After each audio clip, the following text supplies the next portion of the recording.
Well, it's time to continue the new hardwoods from the living room into this area on the side of the fireplace so that we can continue them onto the kitchen floor area. But before I do that, what I'm trying to do is just make sure that I'm as flat as possible through here. Not necessarily level. I mean, I would like to be level and flat, but you know, it's a 60-plus-year-old house. It's not going to be perfectly level with settling and whatnot. But I do want to get it as flat as I can so that you don't see variation in the way that the hardwoods are laying and you don't see bumps or valleys. So I'm just using my levels to kind of map it out, look for low spots, look for high spots, mark it with my Sharpie. I know right through here I have to sand that down to get these two pieces on the same plane so I don't have a high tick there. Over here I've got a low spot in this old oak flooring that I'll probably fill in with a couple pieces of 30-pound felt. I've got a natural bump right here. It's probably a beam under this floor on this side of the fireplace that makes up the support for the concrete hearth area, and it's just a little high. So if I could just plane this down here a little bit, then I won't have a bump in the hardwoods coming up over that, so that this hardwoods come through flat. And when you look at it in the light, you're not seeing the deflection of the hardwood following an uneven floor. And it takes a little bit extra time and sliding levels around to get to that point, but it's definitely worth it for the final result because it'll look like that forever, you know, the next 50 years. And so you might as well spend a couple hours making it look nicer for the next few decades to come. So my little squiggly lines mean I got a little bit of a high spot there that I need to sand down. So I got a little ridge there I can sand down with my random orbital sander. This little circle means that where these pieces come together at that joint there, that I've got some little high spots.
Right?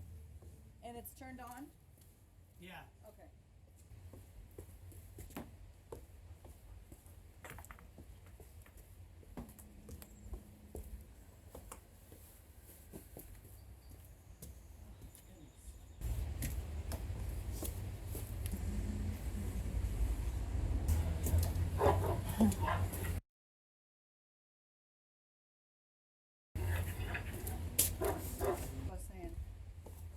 This one I'm going to set over here.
Yeah, we could use it.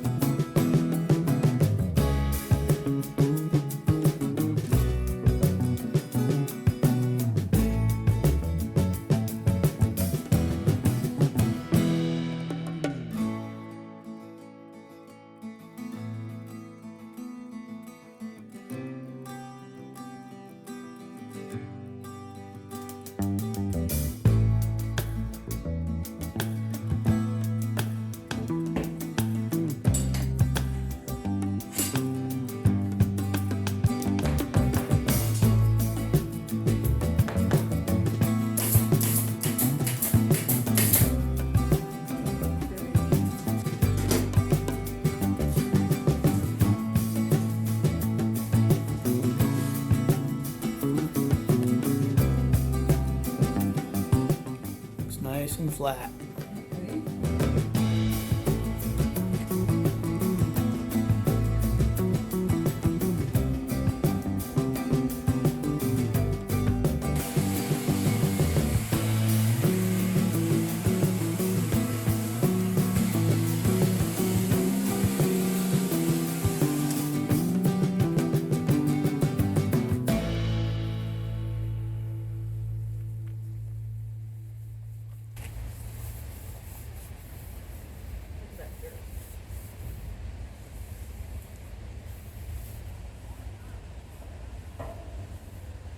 Alright. I'll try not to do it with this glass. Right? That would be.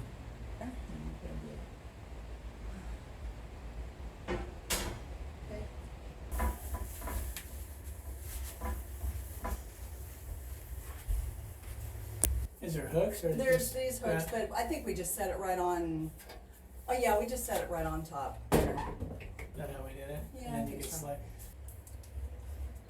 I gotta wash these.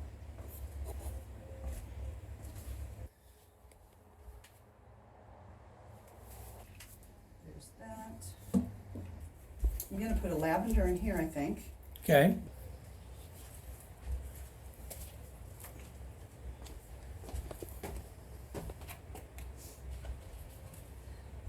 This might be pretty.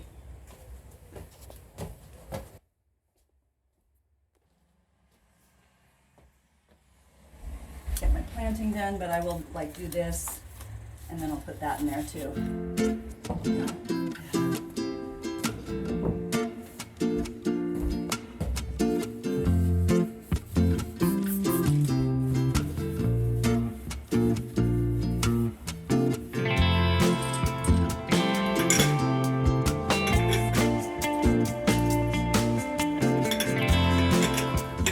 These are actually from Mexico.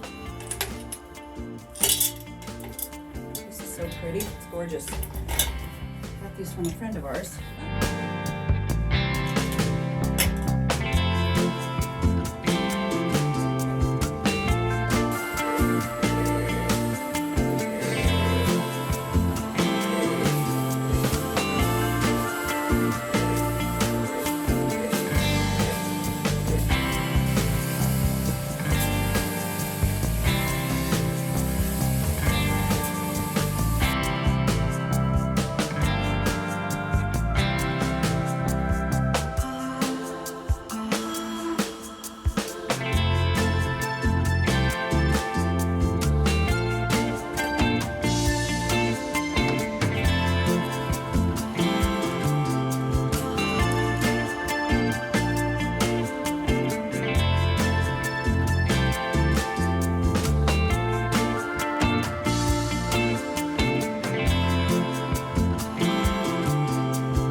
It's been a few days since we've got anything done inside the house. We've done a little bit of work outside. Jody's been getting some weeding done and other stuff outside. We've been really busy with our work. We're business owners. We do work from the house, but we have other things to do besides just work on the house. And sometimes it comes down to evenings, weekends, or whatever. But let me flip you around and kind of show you what we're doing today. Yeah, so we got this part of the living room floor done. Continued into this area up to the kitchen, got that all flattened out and everything looking good. Now we want to continue on this side of the fireplace and hearth and keep going this way. I need to do a little bit of work in here to get this floor flat to this new subfloor in here. And I need to put a wall. I'm not going to get the wall in yet, but I gotta kind of put where the wall is going to be.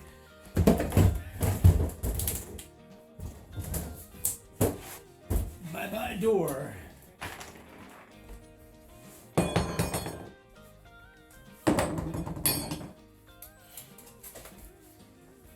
Back to about here.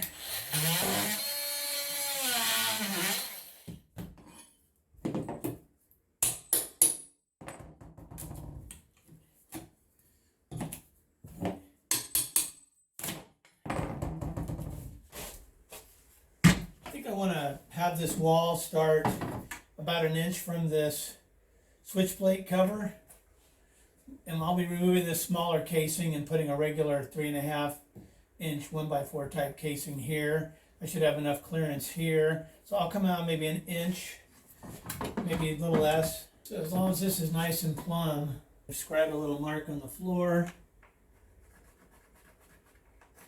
Put an X on the side I want.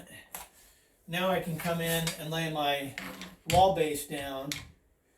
And then I'll measure from here to that wall and do the same thing on the other side of the room.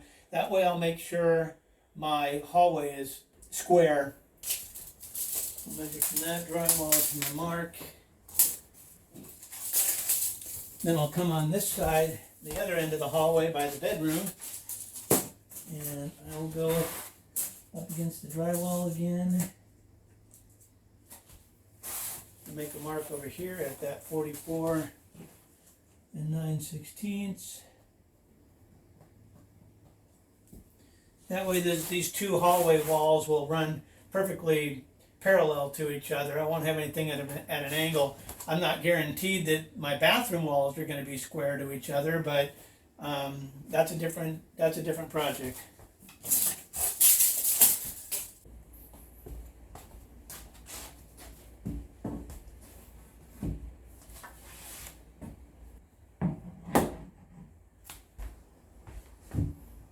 I'll just pin this down with 3.5 inch screws, one on each end, one in the middle, to keep this from shifting around on me.